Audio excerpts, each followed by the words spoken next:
ॐ सहना भवतु सहनौ भुनक्तु सह वीर्यं करवावहै तेजस्विनावधीतमस्तु मा विद्विषावहै। ॐ शान्ति शान्ति शान्तिः। हरि ओम श्री गुरुभ्यो नमः। हरि ओम। Namaskar. We are back again trying to study the Bhagavad Gita chapter 15, which is the crux of the Gita. Bhagavad Gita is the crux or sum total or the essence of all Upanishads. Upanishads are the essence of Ved. Ved means literally the knowledge that's simply existing in universe. The word Ved itself means knowledge, and that knowledge is eternal. That knowledge simply exists in the universe. What the seers did, Vedic seers, in their deepest state of meditation, discovered this knowledge. And for them, the discoverer, the rishi or the seer himself, was not important. What was important was the knowledge. Therefore, the knowledge was presented as it was perceived without any authorship. So, ऋषियों ने ऐसा कभी नहीं कहा कि ये मैंने लिखा है या ये मुझे मिला है। उसमें वो मैं का अहंकार बिल्कुल नहीं था. There was no sense of ego or doership in that. Because knowledge simply exists. What have I done? अब जैसे मेरे पीछे आप ये देख रहे हो, there is a scene of the beach or the seashore and waves are coming to the shore. ये हमको दिखाई दिया. तो ये तो चल रहा है ना, मैंने देखने से पहले से भी चल रहे हैं. तो अगर ये मैंने सबको बताया कि देखो यहाँ पर समुद्र है, समुद्र में पानी है, लहरें हैं, इतना अच्छा दृश्य है, तो am I the author of it? I am not the author of it. I may have discovered it, but am I important or this drishya is important? What is more important? Whether I am here or not, before I was here, while I am here, after I will be gone, this knowledge, this drishya will always be there. तो इसको हमने दर्शन शास्त्र कहा हमारे संस्कृत भाषा में. दर्शन शास्त्र, the way we perceive things, the way they are, is being told. तो ऋषियों ने ये सारा हमको बताया. तो उसका जो ज्ञान का पोर्शन है वेद का, दैट इज द उपनिषद, उसका जो एसेंस है वो है गीता. और ये गीता का एसेंस है 15 चैप्टर. तो अभी we are in the 15 chapter and last time I think we had studied verse number 5, if I'm not wrong. I'm going to try to share the screen here. Bhagavad Gita chapter 15. This was verse number 5 जो मैंने यहाँ पे share किया हुआ है. But I'm going to go to the next श्लोक now. मैं इसको पढ़ूंगा और फिर हम उसके बाद में थोड़ा सा चिंतन करेंगे उसके ऊपर. देखेंगे कितने श्लोक हमारे होते हैं. Where is the next श्लोक here? 5 के बाद 6. Let's go to 6. There are total 20 verses. एक एक करके करेंगे. न तद्भासयते सूर्यो न शशांको न पावकः यद्गत्वा न निवर्तन्ते तद्धाम परमं मम. न तद्भासयते सूर्यो न शशांको न पावकः यद्गत्वा न निवर्तन्ते तद्धाम परमं मम. न यानी neither that भाष्यते means illumine, सूर्यः the sun, nor shashankah the moon, nor pavakah or fire. So it cannot be illumined by the sun, the moon, or the fire, where having gone, na nivartante, they don't return. Which dham? That abode. Dham means abode. That param dham, supreme dham, abode is mine. तो इसका पूरा जो अर्थ है translation, neither the sun nor the moon nor the fire can illuminate that, which is the state of Paramatma, which having reached, one does not return or take birth again. That is my supreme abode. न तद् भासयते सूर्यो न शशांको न पावकः यद गत्वा न निवर्तन्ते तद्धाम परमम मम। ये मेरा धाम है जहां पर जाने के बाद कोई वापस नहीं आता है।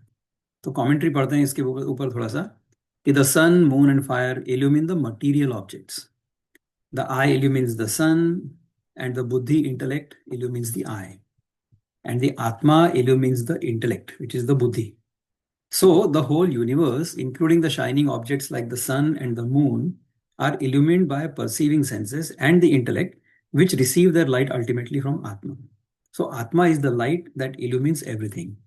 All other things shine by the reflected light of Atma. In the Mundaka Upanishad, this is clearly explained and proved.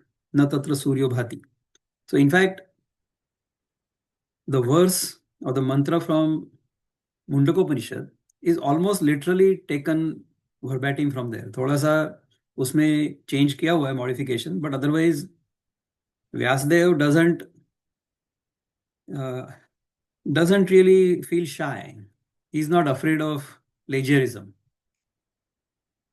जो लिखा गया है उसको अगर फिर से इसमें उन्होंने लिखा, तो क्योंकि जिसने वो पहले लिखा था मुंडकोपनिषद, जिसने किसने लिखा होगा,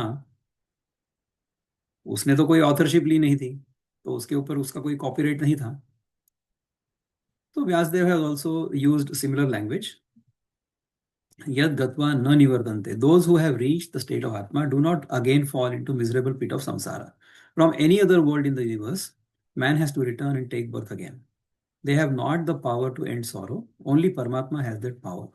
The blessed state of self-realization, full of bliss, is moksha. The same idea has been expressed in the previous verse also. Yasmin gata na nivartanti bhuyaha. हमने पिछले वर्स में भी देखा था। तो इसमें कुछ और कमेंट्री है, वो मैं पढ़ता हूँ, उसके बाद में थोड़ा चिंतन करते हैं। तद्धाम परमम इज रेफरेंस टू परमात्मा। तत् धाम परम, यानी परम इन द, परम मीन्स द अल्टीमेट, परम मीन्स बियॉन्ड, एंड परम मीन्स बियॉन्ड एवरीथिंग, राइट। तत् मीन्स दैट, एंड धाम मीन्स अबोर्ड, जगह। तो जैसे हम लोग चार धाम यात्रा करते हैं ना, तो ये धाम यानी जगह का नाम है, या जगह के रेफरेंस से बोला गया है कि उस जगह पर पहुंचने के बाद वन विल बिकम परमात्मा, और वन विल रिकॉग्नाइज और रियलाइज द परमात्मा हुड। हमने अब तक अपने आप को जो जीवात्मा समझ के रखा हुआ है, उसको हम भूल करके हमारा जो असली स्वरूप है उसमें हम स्थित हो जाएंगे। तद्धाम परमम इज रेफरेंस टू परमात्मा एज डिस्टिंक्ट फ्रॉम अक्षर, which is the objective, which is objective referred to तद्धाम परमम मम in chapter 8 and verse 21। उसमें जो अक्षर बोला गया है is अव्यक्त, but परमात्मा is above अक्षर, as it is, as it includes both subject and object, jiva as well as God. This is unadulterated by any sensual coloring or affected by mental imaginations, as this is beyond the senses and mind. Neither sagun sakar, not sagun nirakar, not, but nirgun beyond senses. तो अभी देखो कि जब तक हम लोग relative world में हैं, तब तक there is always going to be I the observer and observed world. ये ड्युअलिटी, ये द्वैत तो हमारे पास हमेशा बना रहने वाला है, पर उसके आगे है, उसके परे है परमात्मा या निर्गुण निराकार। There is no second at all. Even the awareness of I am simply exist but cannot be expressed. मुझे बताइए कि अगर मेरा होना ये एक ही जब मुझे अनुभव में आता है, if I know that I am the only one, there is no second, so who am I going to tell कि I am that? So I am that या अहम ब्रह्मास्मि, ये मेरा अपना अनुभव है, ये मेरा बोध है, लेकिन ये बताने की चीज नहीं है, ये बता नहीं सकते हैं। अहम ब्रह्मास्मि का बोध हुआ भी अगर होगा, तो उस समय हम उसको इन शब्दों में व्यक्त नहीं कर सकते हैं। इसको व्यक्त करने के लिए भी वहां से एक स्टेप नीचे आना पड़ेगा, जिसमें there will still be A subtle sense of individuality. तभी जाकर के कोई बोल सकता है कि हम ब्रह्मास्मि। अहम ब्रह्मास्मि ये वाक्य जो है ये कहने के लिए नहीं है, ये वाक्य अनुभव करने के लिए या बोध के लिए है। वाक्य कहने वाला जो है, कहने के लिए जो है वो है तत्त्वमसि, यानी मैं आपसे कह सकता हूं कि आप वो हो, लेकिन मैं वो हूं ये मैं कहूंगा किसको? ये केवल मुझे अनुभव करना है और उसी में रहना है। वी डोंट हैव टू से इट अलाउड लाउड, उसको बताने की कोई आवश्यकता नहीं है, जो है वो है। तो जैसे मैं पुरुष हूं या मैं विक्रम हूं, मैं अगर सबको बताते फिरूंगा कि मैं पुरुष हूं, मैं पुरुष हूं, मैं पुरुष हूं, तो व्हाट विल पीपल से कि इसका दिमाग खराब हो गया, ये तो पुरुष है, क्यों बता रहा है हमको, कोई डाउट है क्या? तो इस प्रकार से अगर हम लोग कहते फिरेंगे सबको, आपको पता है कि मैं ब्रह्म हूँ, आप नहीं हो, आपको कुछ नहीं समझ, मुझे समझ में आ गया, ऐसा अगर कोई कहने लगा तो then that will be the foolishness of the highest order. उसको तो कह ही नहीं सकते। अगर हमारे स्वरूप का बोध हमें हो चुका है तो उसमें तो हम सिर्फ रहेंगे ना, विल स्टे देयर। अच्छा, उसमें रहते हुए बाकी सब कुछ करेंगे, तो उसके रहते उसके चलते हमारा दुकान भी चलेगा, हम रात को सो भी जाएंगे, सवेरे उठ भी जाएंगे, काम धंधा करेंगे, अभी सत्संग कर रहे हैं वो करेंगे, सब कुछ करेंगे, और एक दिन ये शरीर छोड़ के भी चले जाएंगे, सब कुछ होता रहेगा। प्रकृति में जो हो रहा है, जैसे ये लहरें आ रही है और जा रही है मेरे पीछे, वो तो होता ही रहेगा, इसको कौन रोक सकता है? So the world of name and form will continue, it will keep going on, but I will realise that what I am perceiving with my senses is not me. What I am perceiving with my senses is not going to remain permanent. It's constantly changing. But it is based on me. मुझ पर आधारित है वो। अगर मैं ही नहीं हूँगा तो फिर ये सब कुछ नहीं हो सकता है। अच्छा, मेरे होने का या ना होने का मेरे पास विकल्प है क्या? I have no choice whether to be or not to be. I have no choice. Without choice I always am. ये जो हमेशा रहने वाला मैं है, the one who always is, ये मैं हूं, ये मैं, ये है परम धाम, उसमें हमको हमेशा स्थित रहना है। इसके आगे की कमेंट्री पढ़ता हूं मैं। Late me C what the other commentators have to say about this. From the Gospel of Sri Ramakrishna, Master says, a man attains Brahma Jnana as soon as his mind is annihilated. With the annihilation of the mind dies the ego, which says, I. One also attains the knowledge of Brahman by following the path of devotion. One also attains it by following the path of knowledge, that is to say, discrimination. The jnanis discriminate, saying, Neti, Neti, that is, all this is illusory, like a dream. They analyze the world through the process of not this, not this. No iti, no iti, ये भी नहीं है, ये भी नहीं है, ये भी नहीं है। और जो सब नकारने के बाद जो बचेगा वो मैं हूँ। It is Maya. When the world vanishes, only the jivas, that is to say, so many egos remain. अच्छा, उसमें फिर ego jivas still remain, सब बोला है। तो उसके आगे देखेंगे क्या बोलते हैं। Each ego may be likened to a pot. Suppose there are 10 pots filled with water and the sun is reflected in them. How many suns do you see? तो उसमें से तो 10 तो दिखाई जाएंगे अपने को। तो डिवोटी से 10 reflection. Besides there certainly exist the real sun. उसके अलावा भी तो सूर्य तो है ही है, प्रतिबिंब भी दिख रहा है हमको, लेकिन सूर्य भी है। So, Master says, suppose you break one pot. How many suns do you see now? Okay, 9 reflected suns, but there certainly still exists the real sun. वो तो है ही है, उसको क्या हुआ? Then the master says, devotee says 9 reflected suns. ये हो गया। फिर master बोलते हैं कि all right, suppose you break 9 pots. How many suns do you see now? Only one reflected sun, but there is certainly that real sun. वो तो है ही है ना? So what remains when the last pot is broken? बोलता है तो only the real sun, है ना? बोलता no, what remains cannot be described. What is remains. How will you know there is a real sun unless there is a reflected sun? I consciousness is destroyed in samadhi. A man climbing down from samadhi to the lower plane cannot describe what he has seen there. तो जैसे अहम ब्रह्मास्मि, ये जो experience है, that awareness, उसको कहा ही नहीं जा सकता। पर अब जैसे कुछ ना कुछ तो कहना पड़े, जैसे even Ramakrishna use to go into samadhi often. छोटा छोटा एक्सक्यूज चाहिए होता था उनको, वो समाधि में चले जाते थे। लोगों को ऐसा लगता था कि ये तो पागल है आदमी, हाँ, द क्रेजी पुजारी in the temple of Dakshineswar, ऐसा बोलते थे उसको। पर जिनको उनकी डिविनिटी का पता था, उनको ये हमेशा एक्सपीरियंस होता था कि ये अवतार है, और ये हमारे रिसेंट हिस्ट्री का अवतार ही तो है। And because of his coming to the world, showing us the path of oneness in multiplicity, his prime disciple Vivekananda came about to transform the whole world. तो इनके जीवन से या इनके वचनों से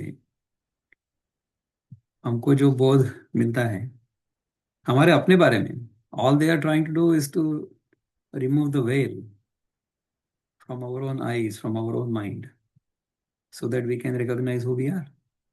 तो ये है, उस तक अगर कोई आदमी पहुंच गया तो वहां से फिर नीचे आएगा, you know, the world of name and form, the illusion will continue.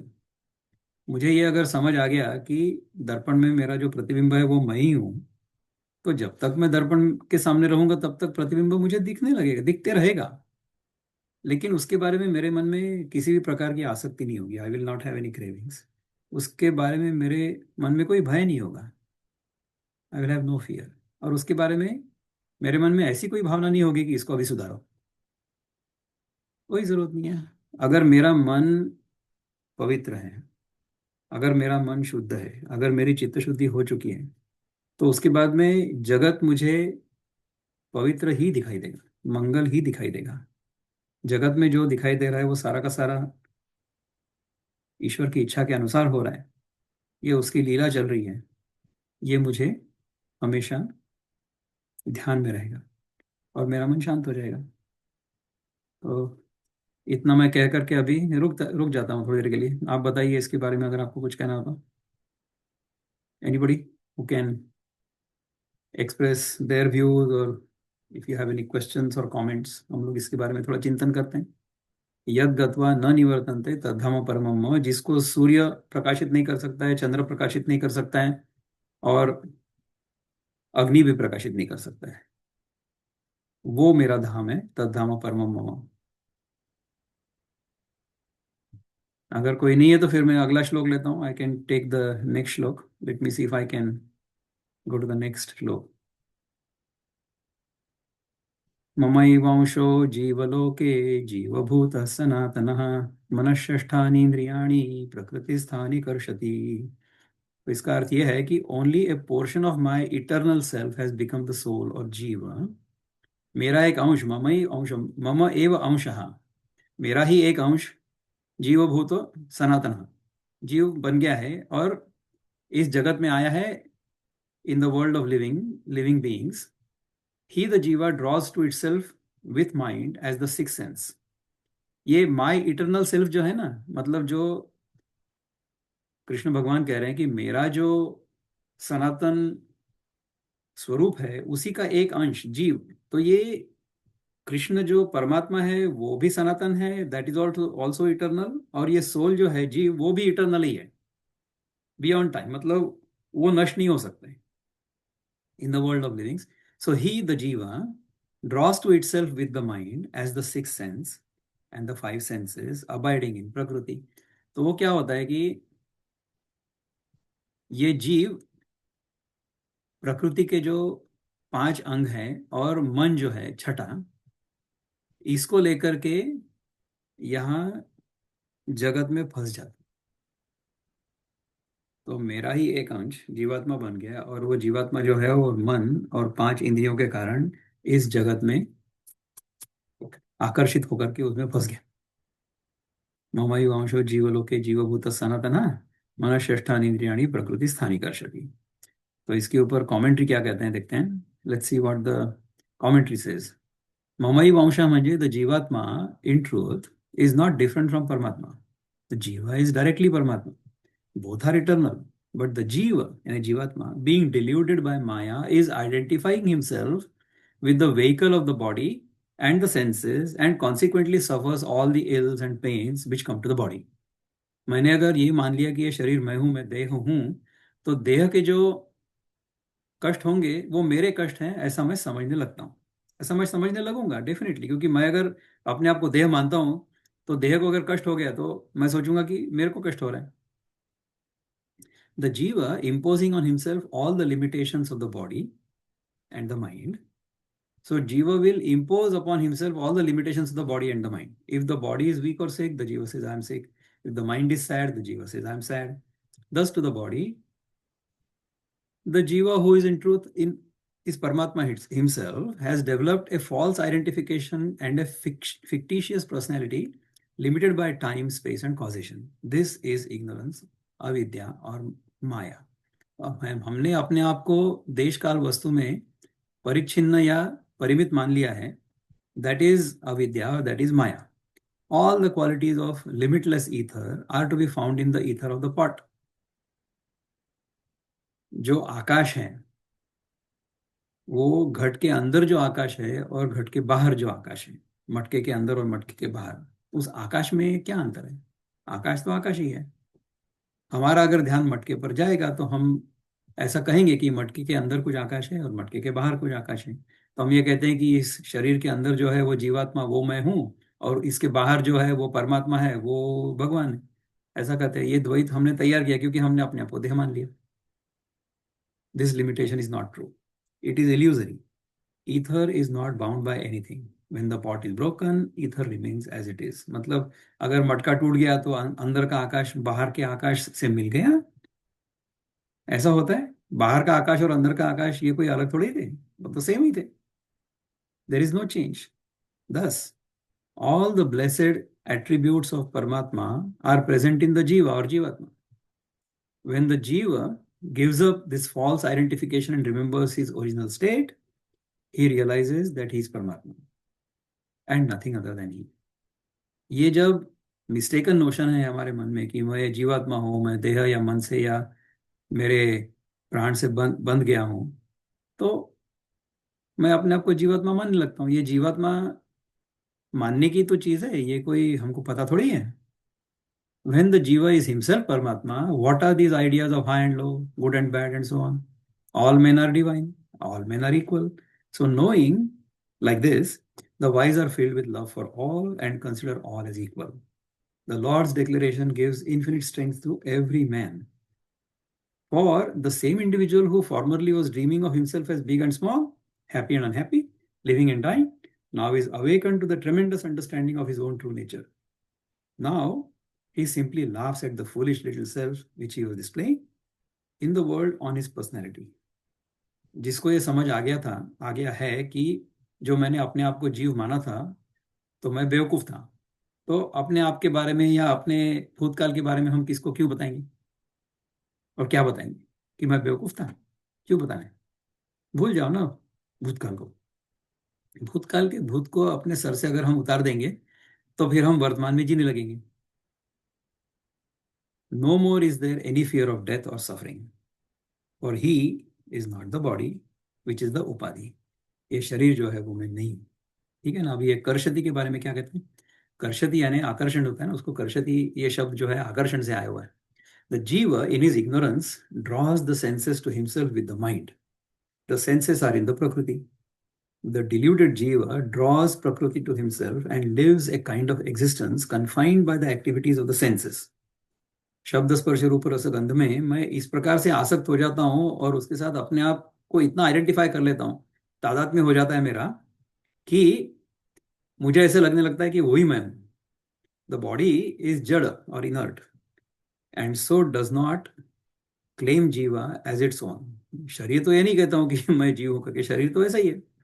जब हम एनेस्थेशिया में जाते हैं या फिर सो जाते हैं रात को, तो ये शरीर को थोड़ी पता होता है कि मैं शरीर हूँ करके। और जो हम लोग जागृतावस्था में अपने आप को शरीर मानते हैं, वो भी तो सो जाता है ना। So this waker is also absent in deep sleep, नहीं? It is the jiva who claims the body to be his. He says, this body is mine. So also he says of many things. This house is mine, this wealth is mine, this man is my father or son, and so on. All this is gross misappropriation of things which do not really belong to him. So the word karshati is used by the Lord कि इन सबके प्रति मेरा आकर्षण हो जाता है और उसके उसके प्रति मेरा तादात्म्य भी हो जाता है. So I get attached to all these things completely by mistake. What the jiva has to do now is to give up the false role which he has been playing on the stage of the world. He should give up calling himself Mr. So and so. This Mr. So and so refers to the body, which the jiva is not. He should know that this world is not his real abode. He is Paramatma. That is his real state. With firm and unflinching determination, he should contemplate his true self, where he would attain the highest bliss and blessedness. This false world and false self bring misery and death. जब तक मैं अपने आप को देह मानते रहूंगा तब तक मुझे मौत से कोई नहीं बचा सकता. मृत्यु तो होगी ही होगी. जिस दिन मुझे समझ आएगा और जिस क्षण मुझे समझ आएगा कि ये शरीर मैं नहीं हूं, तब मुझे मेरे सनातन होने का बोध होगा और उस बोध में मुझे हमेशा रहना है. This verse is the Lord's assertion about the divine nature of man. May this idea give courage, strength, and peace to all mankind. अभी देखो, question is what is the nature of the jiva? Answer is he is a portion of Paramatma, he is eternal. मतलब ये simplistic उसका explanation है. अगर आपको, let me stop sharing here and ask you, shall we go through this entire jiva episode in this one session and then contemplate on that together? क्योंकि ये जीव का जो प्रकरण आया है इस अध्याय में, ये भी हमें केवल ये समझाने के लिए आया है कि हमारा जो अभी का अनुभव है, ये हमने जो कुछ भी किया होगा भूतकाल में उसका परिणाम है. इसका अर्थ क्या हुआ कि हमारा जो ध्यान अब तक बाहर के जगत पर था, हमारी आदत क्या होती है कि हमें जो अनुभव आ रहा होता है, अगर दुख का अनुभव आता है तो हम उसके लिए किसी और को उत्तरदायी ठहराते हैं. We blame somebody else for our own current misery और सॉरो, कि ये इनके कारण ऐसा हुआ, इसके कारण ऐसा हुआ, this happened because of that, this happened because of that. So we try to shift the blame on somebody else. Whereas when we study this whole episode of Jiva, our attention is diverted from others to ourselves. Because of this Jiva concept, we are told all the experiences we are currently having are the consequence, a sum total of all the karma we have done in the past. तो मेरा ध्यान बाहर से अंदर की ओर आ गया, उसके ऊपर काम करना मैं शुरू करता हूँ. अब इसके लिए एक बड़ी फनी सी कहानी हमारे गुरुजी हमको बताते हैं. तो एक आदमी बड़ा दुखी होता है और वो गुरुजी के पास जाता है. गुरुजी से कहता है कि मेरी पत्नी जो है ना मुझे परेशान कर रही है. अब गुरुजी क्या करेंगे? गुरुजी इज हिमसेल्फ ए सेलिब्रेट. वो ब्रह्मचारी है या वो सन्यासी है, तो उन्होंने तो कभी शादी की नहीं है. तो उसको ये जो शादीशुदा आदमी है वो जाकर के अपनी समस्या सुनाता है और वो कहता है कि आप मुझे इसके बारे में कुछ तो भी बताइए. तो इजी क्वालिफाइड हो तो शादीशुदा है नहीं, उसको क्या पता है. तो ये पूछता है कि मेरी पत्नी मुझे परेशान कर रही है, अब मैं क्या करूं. अब इनको कुछ ना कुछ तो जवाब देना पड़ेगा. तो बोलते हैं कि ऐसा है कि पिछले जन्म में तुमने उसको काफी छला था. You had bothered her quite a lot, so she has been reborn in this life as your wife and she is taking revenge. अब ये उसका बदला निकाल रही है. अब इसके बारे में प्रूफ क्या है? बट गुरुजी को तो कुछ ना कुछ तो बोलना पड़ेगा उसको. तो बोलता है कि फिर अभी मैं क्या करूं गुरुजी, बताओ मुझे. तो गुरुजी कहते हैं कि अभी उसको ठीक से you have to behave with her properly, ठीक से रखो उसको, और परेशान तुम मत करो। तो बोले कि फिर क्या होगा? ऐसा है कि ये देखो, जैसा उसने पिछले जन्म में वो करवा चौथ वगैरह किया था ना, वो इस जन्म में भी करवा चौथ कर रही है। और अगर तुमने उसको ठीक से नहीं रखा तो ये करवा चौथ के कारण अगले जन्म में फिर से तुम्हारी पत्नी बन जाएगी और फिर से तुमको परेशान करेगी। चलेगा क्या तुमको? ना रे बाबा ना। अभी तो मैं बहुत परेशान हूँ, अभी मुझे फिर से परेशान नहीं होना। तो फिर ऐसा करो, उसके लिए तुम उसके साथ अच्छे से व्यवहार करो, so you behave with her properly, तो फिर परेशान नहीं करेगी। यानी क्या हो गया कि मेरे दुख या परेशानी का कारण मैंने अपने पत्नी को समझा और मैंने जाकर के कंप्लेंट किया। तो गुरुजी ने मुझे समझाया कि इस जन्म में जो जीव तुम हो, वही जीव पिछले जन्म में भी था, और पिछले जन्म में तुमने जो कुछ भी किया होगा तुम्हारी पत्नी के साथ, तो इस जन्म में उसका वो बदला चुका रही है। तो यानी my attention has gone away from the world, my patni, to my self. तो फिर मैं क्या करूंगा? Then I will improve my behaviour. So this whole concept of jiva and the eternal jiva going from one birth to another, one body to another, is explained to us so that we behave in this birth properly. और ये सच नहीं है क्या? बिल्कुल सच है। In the relative world, व्यावहारिक जगत में, कर्म का सिद्धांत, प्रारब्ध कर्म, क्रियमाण कर्म, आगामी कर्म, ये सारे जो कर्म है ना, ये सारे के सारे कर्मों का फल हमें मिलता है, उसको हमें भोगना होता है, अच्छा या बुरा। The law of Karma is eternal, it is universal, it is always applicable, it is immutable and it is inescapable. उससे कोई छुटकारा नहीं है। Whether we know it or not, whether we believe in it or not, whether we agree with it or not, whether we like it or not, it is what it is. उसको कुछ नहीं कर सकते। तो अगर गुरुजी ने ऐसा बोला तो फिर क्या हो गया कि मेरा अटेंशन जो है वो जगत की वस्तुओं से या व्यक्तियों से हटकर मेरे अपने पर आ गया। This is the beauty of the jiva concept. I am not saying it is not true, it is true. But ultimately हमको 5-6 श्लोकों के बाद भगवान बताने वाले हैं कि विमूढ़ा नानु पश्यन्ति पश्यन्ति ज्ञान चक्षुषा। इसलिए मैं कह रहा था कि ये जीव का जो प्रकरण है ना, मैं ये सारे श्लोक अभी बोल देता हूँ पहले, and then will go through the commentary one by one. जो मुझे पता है इसके बारे में मैं थोड़ा बोलता हूँ, और फिर हम लोग कमेंट्री भी पढ़ेंगे बाद में, so that we can also figure out कि what the commentators are saying about this whole concept. ममैवांशो जीवलोके जीवभूतः सनातनः मनःषष्ठानीन्द्रियाणि प्रकृतिस्थानि कर्षति। इसके बाद कहते हैं कि शरीरं यदवाप्नोति यच्चाप्युत्क्रामतीश्वरः गृहीत्वैतानि संयाति वायुर्गन्धानि वाशयात्। श्रोत्रं चक्षुस्पर्शनं च रसनं घ्राणमेव च अधिष्ठाय मनश्चायं विषयान् उपसेवते। उत्क्रामन्तं स्थितं वापि भुञ्जानं वा गुणान्वितं विमूढानानुपश्यन्ति पश्यन्ति ज्ञानचक्षुषा। यानी ये जीव की पूरी कहानी सुनाने के बाद उसकी हवा भी निकाल डालते, जैसे जगत के बारे में बताया था ना कि पहले ऊर्ध्व मूलम अधः शाखम अश्वत्थम प्राहुरव्यम, ये सब सिखा दिया ज्ञान। उसके बाद में बताया कि नहीं नहीं नहीं, ऐसा कुछ है ही नहीं। तो world is not like this.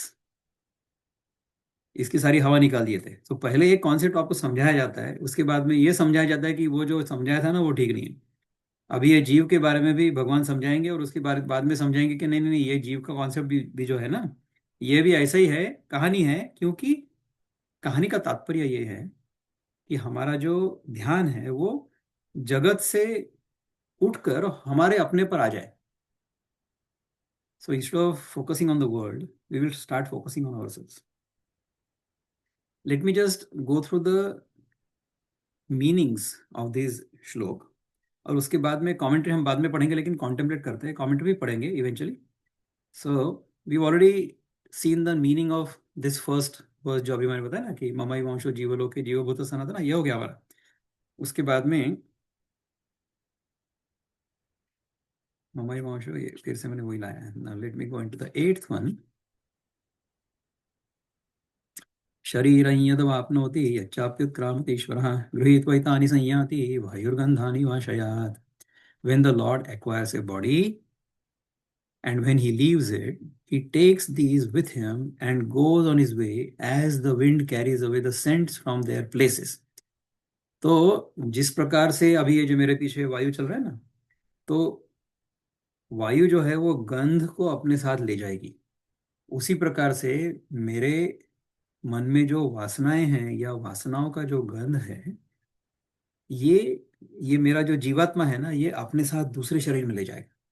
So from this birth, I will carry the scent, or I'll carry the flavor of all the vasanas, all the subtle desires I have from this body into another body.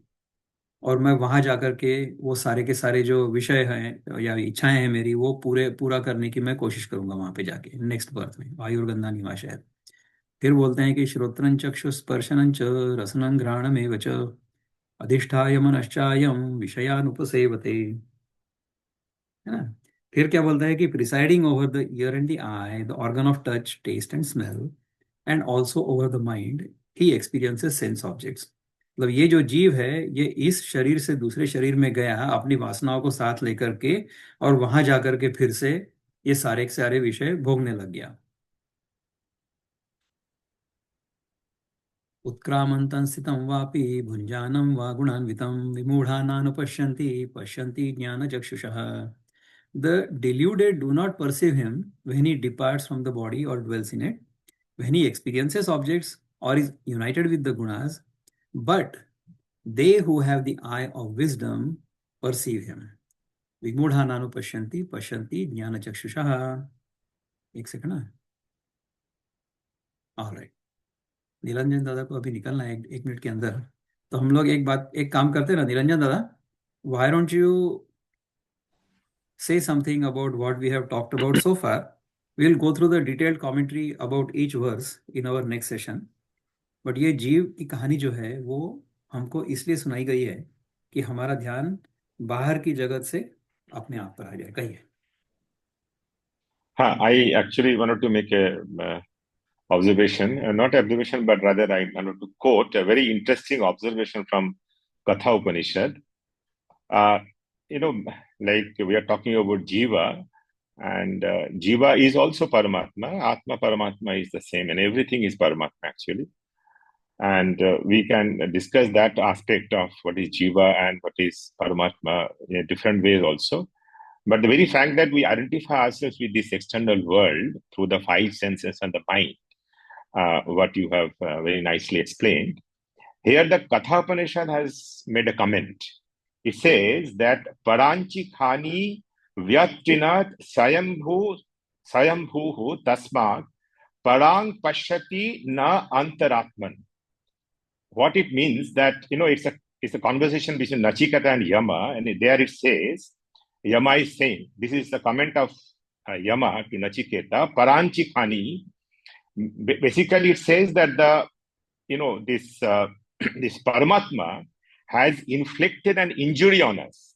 That is the way he has presented it. It is inflicted an injury on us by creating our sense organs, which is always have an outgoing tendency, which is always looking outward. And so naturally it perceives itself, because of the power of Maya. Basically, when I say Maya, Maya meaning Maya, Maya, meaning that which does not exist. So anyway, what exactly it means, it has a deeper meaning to that. But basically, Maya has a power of, what you call covering, the power of covering that thing, and also to bikshipta, meaning gives a wrong impression about the whole thing.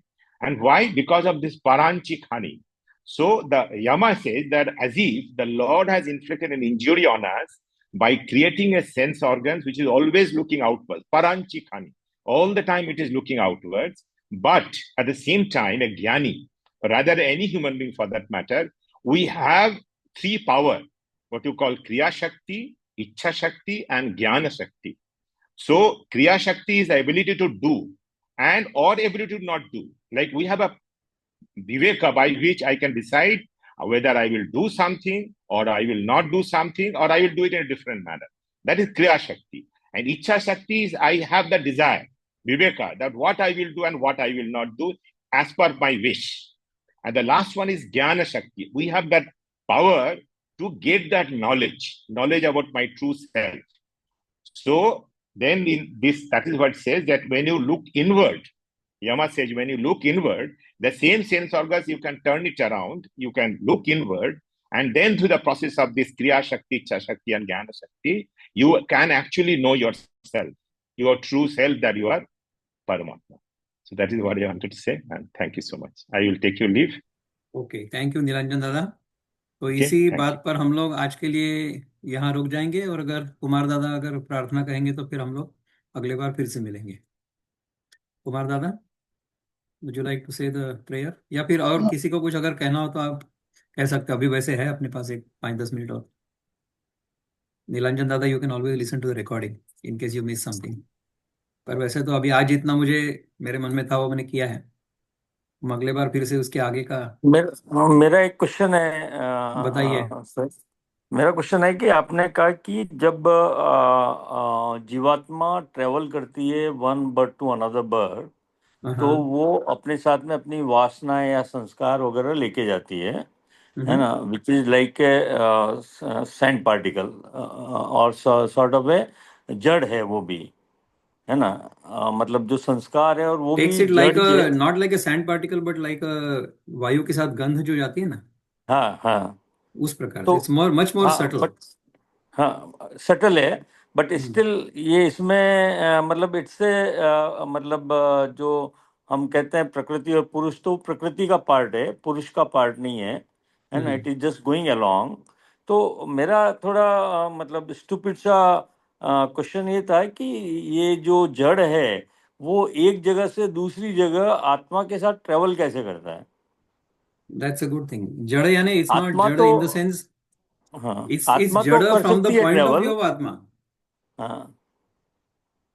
मन या इच्छाएं हमारी जो है, जो वासनाएं हैं, हम्म वो हमारा जो आत्मा है उसके रिलेशनशिप में वो जड़ है, क्योंकि आत्मा इज नॉट जड़, आत्मा इज चेतन। वेयर हम्म हमारे मन की जो वासनाएं हैं वो जड़ हैं, but they are still hmm subtle, सूक्ष्म है वो। हम्म दे आर नॉट जड़ इन द सेंस कि जैसे ये पंच महाभूत हम लोग जो देखते हैं ना, तो पंच हम्म महाभूतों में भी देखो, it goes from grosser to subtler. जैसे पृथ्वी तत्व हम्म जो है वो सबसे ज्यादा जड़ है, हम्म। जल तत्व उससे कम जड़ है, नहीं, अति अग्नि सूक्ष्म है तत्व, ये ये सब, ये ये समझ में आता है। ये, हाँ। तो ये जो वासनाएं हैं हमारी ना, वो हाँ सूक्ष्म हैं, लेकिन आत्मा के दृष्टिकोण से वो भी जड़ ही है।